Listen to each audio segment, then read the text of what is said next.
அட கடவுளே! இது மட்டும் கண்டிப்பா கனவாவே போயிறக்கூடாதுடா. அப்படி கனவா போச்சுன்னா, டேய் உங்களலாம் சும்மாவே விடமாட்டோம்டா. அப்படின்ற அளவுக்கு நமக்கு டென்ஷன் ஆகுதுங்க. ஏன்னா இன்றைக்கி எபிசோடில் பார்த்தீங்கன்னா, எபிசோடு அப்படிதாங்க போச்சு. இன்றைக்கி எபிசோட் ரொம்ப தரமாக இருந்தது அப்படின்னே சொல்லலாம். பட் நமக்கு இது ஒருவேளை கனவா இருக்குமோ அப்படின்ற சந்தேகமும் எழுது. பட் ஒரு எபிசோடு முழுக்க கனவா வைப்பாங்களா அப்படின்னு கேட்டால், இவங்க வைக்கிறதுக்கு கூட வாய்ப்பு இருக்குது. இருந்தாலும் என்ன நடக்குது அப்படின்றத நம்ம நாளைக்கு தாங்க வெயிட் பண்ணி பார்க்க போகிறோம். ஸோ இன்றைக்கி எபிசோடில் நடந்த முக்கியமான விஷயங்கள் என்னென்னு சொல்லி இந்த வீடியோவில் பார்க்கலாம். இன்றைக்கி எபிசோட் முழுக்கவே ரொம்ப நல்லா இருந்தது. ஸோ கண்டிப்பாக வீடியோவை ஃபுல்லாக பாருங்கள். இன்றைக்கி எபிசோட் ஸ்டார்டிங்கில் யாரை காமிச்சிருந்தாங்க அப்படின்னா, நம்ம முத்து அண்ட் மீனா இருக்காங்களே, அவங்க 2 பேரும் அடிபட்டதோடு உட்காந்துருக்காங்க. அப்போ பரசு வந்து நம்ம ப்ரௌன் மணிக்கிட்ட போய் பேசுகிறாரு. இங்கே பாருங்கள் சம்மந்தி, இந்த மாதிரி மண்டபத்தில் வந்து திருடுறதுக்கு ஒரு புருஷன் பொண்டாட்டி உள்ளே நுழைஞ்சிட்டாங்க. அவங்கள வந்து என் ஃப்ரெண்டோட மகனும் மருமகளும் சேர்ந்து தான் பிடிச்சி அடித்து வெளியே துரத்துனாங்கன்னு சொன்னோடனே, ப்ரௌன் மணி மாலை மரியாதை பண்ணணும்னு சொல்லி மாலை மரியாதையோட கொட்டோடு வந்துக்கிட்டு இருக்காரு. அவர் தூரத்தில் வரும்போதே முத்து அண்ட் மீனா பார்த்துட்றாங்க. பார்த்தா என்னடா இது அப்படின்னு சொல்லிட்டு யோசித்து பார்க்குறாங்க பழசு எல்லாத்தையுமே. ஏன்னா அவர் வந்து யார் அப்படின்றது இவங்களுக்கு புரிய ஆரம்பிக்குது. அவர் வந்து ப்ரௌன் மணின்னு சொல்லி இவர் வந்து யார் அப்படின்றது இவங்களுக்கு நல்லாவே தெரியும். ரோகிணியோடைய மாமா அப்படின்னு சொல்லி நம்ம வீட்டுக்குள்ளே நுழைஞ்சவர் தான் இவர் அப்படின்ற விஷயம் இவங்களுக்கு ரொம்ப நல்லா புரிஞ்சிருச்சு. ஸோ அதிர்ச்சியோடு பார்க்குறாங்க, என்னடா இது இவர் இங்கே இருக்காரே அப்படின்னு சொல்லிட்டு. அவரை இதுக்கு முன்னாடி அவங்க திருவிழாவில் பார்த்தது, அவர் வீட்டுக்கு வந்தது, அவங்க அப்பா அழுதப்போ வந்து சொன்னது, இது எல்லாத்தையும் நினச்சி பார்க்குறாங்க முத்துவும் மீனாவும். ஆமாங்க இது அவர் தான் அப்படின்னு சொல்லிட்டு 2 பேருக்குள்ளேயும் பேசிக்கிறாங்க. இப்போ அவர் வந்து ஒன்றுமே பேசாமல் அமைதியாக இருக்கார். பரசு தான் எல்லாத்தையுமே சொல்கிறாரு. இங்கே பாருங்கள் சம்மந்தி, இவங்க தான் அந்த வேலையை மிகப்பெரிய வேலையை பண்ணி என் பொண்ணோட நகையெல்லாம் காப்பாற்றி கொடுத்துருக்காங்க அப்படின்னு சொல்லி ரொம்ப பெருமையாக சொல்கிறாரு. அது மட்டும் இல்லை, அந்த கல்யாணம் நடக்கிறதுக்கு காரணமே இவங்க தான். இவங்கள தான் நான் உங்ககிட்ட அறிமுகப்படுத்தணும்னு நினச்சிக்கிட்டே இருந்தேன். என்னால் முடியல, நேரமே கிடைக்கல. இப்போ தான் அதுக்கு ஒரு வாய்ப்பு கிடச்சி நீங்களும் மாலை மரியாதையோடு வந்து இவங்களை வந்து பார்க்கணும்னு இருந்திருக்கு அப்படி இப்படின்னு சொல்லி பரசு ரொம்ப சந்தோஷமாக இந்த விஷயங்களை ஷேர் பண்ணிக்கிட்டு இருக்காரு. பட்டு நம்ம ப்ரௌன் மணி மனசுக்குள்ளே இப்போ என்ன நினச்சிக்கிட்டு இருக்காரு, முத்து அண்ட் மீனா என்ன நினச்சிக்கிட்டு இருக்காங்க அப்படின்ற விஷயம் பரசுக்கு தெரியாது. ஏன்னா இதுக்குள்ளே ஒரு மிகப்பெரிய ஒரு பிரளயமே இருக்குது அப்படின்றது பரசுக்கு தெரியாமல் அவர் பாட்டுக்கு பேசிக்கிட்டு இருக்காரு. அப்போ முத்து வந்து சொல்கிறாரு, அந்த பரசு என்ன சொன்னார் அப்படின்னா, நீங்கள் எப்படி இந்த கல்யாணம் நடக்கிறதுக்கு முக்கியமான காரணமோ அதே மாதிரி இவரும் காரணம். இவரும் இல்லைன்னா கண்டிப்பாக அந்த கல்யாணம் நடந்திருக்காது. இவர் தான் மாப்பிள்ளை வீட்டில் ஓரளவுக்கு பேசி எனக்கு முன்னாடியே கன்வின்ஸ் பண்ணி உங்களுக்கு முன்னாடியே கன்வின்ஸ் பண்ணி வச்சுருந்தது அப்படின்னு சொல்லி ரொம்ப பெருமையாக சொல்கிறாங்க. ஸோ சொன்ன உடனே இப்போ முத்துவுக்கும் மீனாவுக்கும் ரொம்ப சந்தோஷம். அவங்க என்ன சொல்கிறாரு அப்படின்னா, முத்து இங்கே பாருங்கள் மாமா, அதான் பெரிய மனுஷன், இவர் தான் எல்லாத்தையுமே பண்ணார், இவரும் நிறைய நமக்கு சப்போர்ட் பண்ணாருன்னு சொல்லிட்டீங்களே, அப்போ மாலை போட வேண்டியது எனக்கு இல்லை அவருக்கு அப்படின்னு சொல்லிட்டு என்ன பண்ணிடுறாங்க, மாலையை அவருக்கு போட்டு விட்றாரு. போட்டு விட்டோடனே அந்த சீனை அங்கேயே கட் பண்ணிடுறாங்க.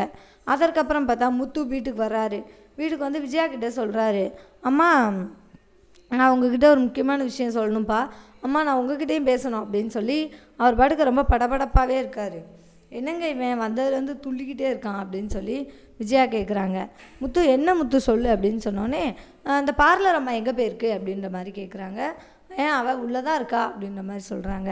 பரவாயில்ல சூப்பர் அப்படின்னு சொல்கிறான்.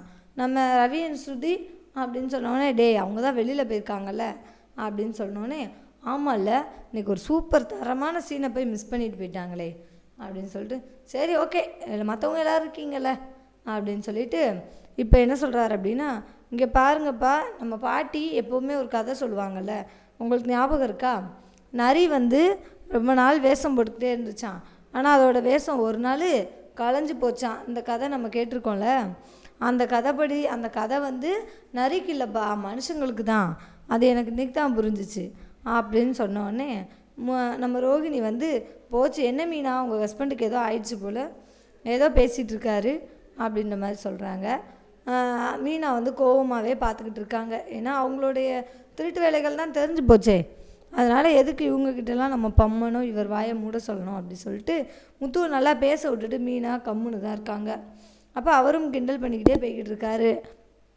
அப்போ கடைசியாக சொல்கிறாங்க, இது வந்து மனுஷங்களுக்கு தான் அப்படி இப்படின்னு ரொம்ப தத்துவமாக பேசினோடனே போச்சு, கன்ஃபார்ம் ஆகிடுச்சு, கண்டிப்பாக நீங்கள் டாக்டரை பார்த்து தான் ஆகணும் அப்படின்ற மாதிரி அவங்க வந்து நக்கலாக பேசியும் முத்து சொல்கிறாரு, ஆமாம் பார்லரம்மா, கண்டிப்பாக டாக்டர் இன்னைக்கு பார்க்க தான் செய்யணும், ஆனால் எனக்கா இல்லை யாருக்குன்றத கொஞ்சம் நேரம் பொறுத்திருந்து பாரு அப்படின்னு சொல்லிட்டு, எப்பா நம்மளை பார்க்குறதுக்கு ஒருத்தர் வந்திருக்காருப்பா அப்படின்னு சொன்னோடனே, நீ இவர் ஆல்ரெடி பார்த்துருப்பப்பா, ஆனால் வேறு ஆங்கிளில் பார்த்துருப்ப, இன்றைக்கி வேறு ஆங்கிளில் நீ பார்க்க போகிற அப்படின்னு சொல்லிட்டு, வாங்க உள்ள அப்படின்ற மாதிரி சொல்லி கூப்பிட்றாங்க.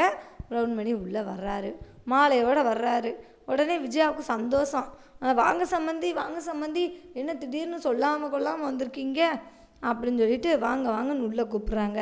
ரோகிணிக்கு அதிர்ச்சி, என்னடா இது, இந்த ஆள் எதுக்கு இங்கே திடீர்னு வந்திருக்கான், ஒருவேளை இவனுக்கு எல்லாமே தெரிஞ்சிருச்சோ அப்படின்னு சொல்லிட்டு ரோகிணிக்கு இப்போ முகத்தில் ஆடலை. அவங்களுக்கு உயிரே இப்போ கையில் இல்லை. ஏன்னா மாட்டிக்கிட்டோம் அப்படின்னா அவ்வளோதான், வாழ்க்கையே போயிடுச்சு. மனோஜ் வந்து திரும்ப அவங்க அம்மாவை மீறி ஏற்றுக்குவாரா அப்படின்றது ஒரு மிகப்பெரிய கேள்விக்குறி தான். கொஞ்ச நாளுக்கு அப்புறம் கூட புரிஞ்சுக்கிறதுக்கு வாய்ப்பு இருக்குது. பட் இப்போதைக்கு சமீபத்தில் பிரச்சனைனா அது பிரச்சனை தானே அப்படின்னு சொல்லிட்டு ரொம்ப பயப்படுறாங்க நம்ம ரோஹிணி. அவங்க அழுகிற ஸ்டேஜுக்கு போயிட்டாங்க. அப்போ விஜயா வந்து போய் பேசுகிறாங்க, உள்ளே வாங்கன்னு சொல்லி கூப்பிட்டு உட்காரலாம் வைக்காங்க.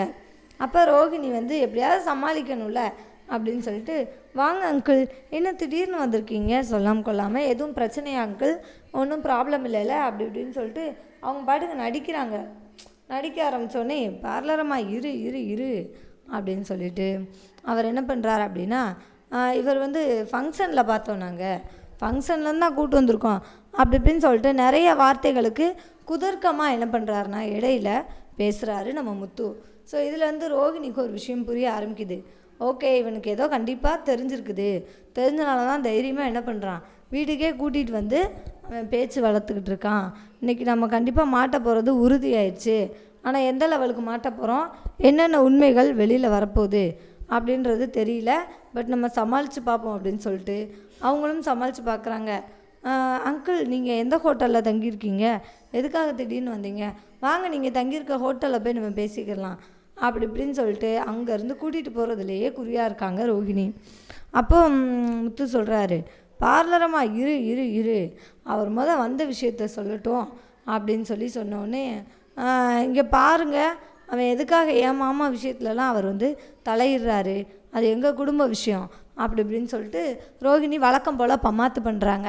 அதுக்கு முத்து சொல்கிறாரு, பார்லரம்மா நீ சொல்கிறது கரெக்டு தான், இவர் மாமா தான், ஆனால் யாருக்கு மாமா அப்படின்னு சொல்லி கேட்கும்போது, என்னடா இது இது ஏதோ புது பொருளியாக இருக்குது, யாருக்கு மாமான்னு கேட்குறான் அப்படின்ற மாதிரி சொன்னோன்னே, என்ன மீனா உங்கள் ஹஸ்பண்ட் இன்னைக்கு சண்டை இழுக்கணுன்னே என்னை இழுத்துட்ருக்காரா அப்படின்ற மாதிரி கேட்குறாங்க. இல்லைங்க, அவர் இன்றைக்கி தான் ரொம்ப கரெக்டாக பேசுகிறாரு அப்படின்ற மாதிரி மீனா சொல்லிடுறாங்க. ஆமாம் பார்லரம்மா, அவர் மாமா தான், ஆனால் யாருக்கு மாமா அது உனக்கே தெரியாது அப்படின்னு சொல்லிட்டு, அப்பா இவர் யாருக்கு மாமா தெரியுமாப்பா, இப்போ நம்ம கல்யாண வீட்டுக்கு போய்ட்டு வந்தோன்னா பரசு மாமா, அவங்க அந்த முறை கல்யாணம் பண்ண மாப்பிள்ளை இருக்கான்ல, அந்த மாப்பிள்ளைக்கு தான் தாய் மாமா இந்த ப்ரௌன்மணி அப்படின்னு சொன்னோடனே, என்னடா இது, இவர் எப்படி அவங்களுக்கும் மாமாவாக வர முடியும், அப்போ ஒருவேளை தூரத்து சொந்தமாக இருக்குமோ அப்படி இப்படின்னு சொல்லிட்டு விஜயா சொல்கிறாங்க. அதெல்லாம் ஒன்றும் கிடையாது, அதில் என்ன கனெக்ஷன் இருக்குன்றதை இன்னுமும் அவங்களால புரிஞ்சுக்க முடியல அப்படின்னு சொல்லிட்டு திரும்ப திரும்ப திரும்ப திரும்ப அவர் கேட்டுக்கிட்டே இருக்கார். இவங்களுக்கு ஒன்றும் புரியல. அதற்கப்புறம் முத்து டைரெக்டாகவே உண்மையை சொல்ல ஆரம்பிச்சிடுறாரு. இது பாருங்கள், நான் சொல்கிறத கொஞ்சம் பொறுமையாக கேளுங்க. இவர் பேர் வந்து ப்ரௌன்மணி. இவர்கிட்ட தான் அன்றைக்கி மீனா கூட கறி எடுத்துகிட்டு வந்திருக்கா. இவர்களுடைய வீடு நம்ம சென்னையிலே தான் இருக்குது அப்படி இப்படின்னு சொல்லிட்டு அவரை பற்றின விஷயங்கள் எல்லாத்தையுமே சொல்கிறாங்க. இங்கே இருக்கிற இவர் எப்படி மலேசியாவில் இருந்த ரோகிணிக்கு தாய்மாமா ஆக முடியும் அப்படின்னு சொல்லும்போது, ஏன் அவர் தான் பூர்வீகம் கிராமம் தானே சொன்னார் அப்படின்னு சொல்லும்போது, இருந்தாலும் சரி ஓகே அப்படின்னா அவர் எப்படி அவங்களுக்கு தாய்மாமாவாக இருக்கிறவர் எப்படி இவங்களுக்கும் தாய்மாமாவாக இருக்க முடியும் அப்படின்னு சொல்லி பல கேள்விகள், நிறைய குழப்பங்கள் குடும்பத்துக்குள்ளே வர ஆரம்பிக்குது. ஸோ இதெல்லாம் இவங்க வந்து என்ன பண்ணுறாங்க, பார்த்துக்கிட்டே தான் இருக்காங்க. இப்போ என்ன பண்ண போகிறாங்க அப்படின்றத நோக்கி தான் எபிசோட் நகர்ந்துக்கிட்டு இருக்குது. ஸோ பார்த்திங்கன்னா நாளையில் என்ன காமிச்சிருந்தாங்க அப்படின்னா, விஜயாவுக்கும் சந்தேகம் இருக்குது, என்னடா இது இவர் எப்படி திடீர்னு வீட்டுக்கு வருவார், அதுவும் இந்த முத்து பையன் ஏதோ சொல்கிறானே அப்படின்னு சொல்லிட்டு அவங்களும் ஒரு பக்கம் யோசிக்கிறாங்க. அப்போ கடைசியில் முத்து உண்மையை சொல்கிறாரு. இப்போது ஸோ நாளைக்கு எபிசோடில் என்ன நடக்குது அப்படின்னா, அப்போ நீ இத்தனை நாளாக என்னை அத்தை அத்தைன்னு சொல்லி என் தலையில் மிளகா அரைச்சி என்னை ஏமாற்றிக்கிட்டு இருந்தல அப்படின்னு சொல்லிட்டு விஜயா அவங்க கன்னத்துலேயே ஓங்கி அரைஞ்சி வீட்டை விட்டு வெளியில் தள்ளுறாங்க.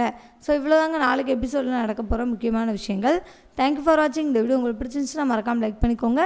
நம்ம சேனலை நீங்கள் இன்னும் சப்ஸ்கிரைப் பண்ணலையா, மறக்காமல் சப்ஸ்கிரைப் பண்ணிக்கோங்க. கூடவே பக்கத்தில் இருக்க பெல் ஐக்கானையும் கிளிக் பண்ணிக்கோங்க. தேங்க்யூ.